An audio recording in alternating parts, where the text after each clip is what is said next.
வணக்கம், நான் உங்க கிறிஸ்பா. இன்னைக்கு சூப்பர் கிரன்ச்சியான no bake chocolate peanut cookies தாங்க பார்க்க போகிறோம். சாக்லேட் யாருக்கு தாங்க பிடிக்காது? அதுவும் பீனட்டோட க்ரன்ச்சோட சாப்பிட்றப்போ அவ்வளோ டேஸ்ட்டாக இருக்கும். வாங்க எப்படி பண்ணலான்னு பார்க்கலாம். நான் 1 கப் டார்க் சாக்லேட்டை டபுள் பாயிலிங் மெத்தடில் நல்லா மெல்ட் பண்ணி எடுத்துக்கிட்டேன். 1 கப் டார்க் சாக்லேட் எடுத்ததுனால நான் 3/4 கப் வறுத்து தோல் நீக்கின வேர்க்கடலையை எடுத்துக்கிட்டேன். 3/4 கப் டெசிகேட்டட் கோகனட்டும் எடுத்துட்டேன். இந்த டெசிகேட்டட் கோகனட் நான் வீட்லேயே செஞ்சதுங்க. நம்ம சேனல்லேயே ரெசிபி இருக்கும் பாருங்கள். 2 டீஸ்பூன் அளவு தேங்காய் எண்ணெய் சேர்த்துக்கலாம். 1/2 டீஸ்பூன் அளவு வெண்ணிலா எசன்ஸும் சேர்த்துக்கலாம்.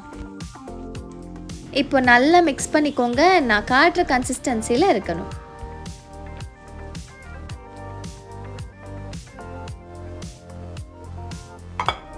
இப்போ பார்ச்மெண்ட் பேப்பர் இல்லை பட்டர் ஷீட்டில் கொஞ்சம் கொஞ்சமாக நம்ம எடுத்து வச்சுருக்கிறத குக்கீஸ் ஷேப்பில் சேர்த்துக்கலாம்.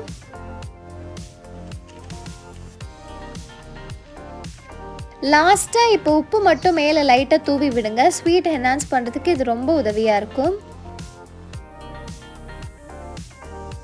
அவ்வளோதாங்க. இப்போ 1/2 மணி நேரம் ஃப்ரிட்ஜில் வச்சு எடுத்திங்கன்னா நல்லா கட்டியாயிடும். அவ்வளோதாங்க, நல்லா க்ரன்ச்சியான ஒரு குக்கீஸ் ரெடி ஆகிடுச்சு. நம்ம பேக்கும் பண்ணல, ஒன்றும் பண்ணல, ஜஸ்ட் ஃபியூ இன்க்ரீடியன்ட்ஸ் வச்சு சூப்பரான குக்கீஸ் ரெடி பண்ணியாச்சு. கிட்ஸுக்கு கண்டிப்பாக இந்த மாதிரி குக்கீஸ் ரொம்ப பிடிக்கும். டார்க் சாக்லேட் பீனட்ஸ் எல்லாம் ஆட் பண்ணியிருக்கனால கண்டிப்பாக ட்ரை பண்ணி பாருங்கள். நன்றி.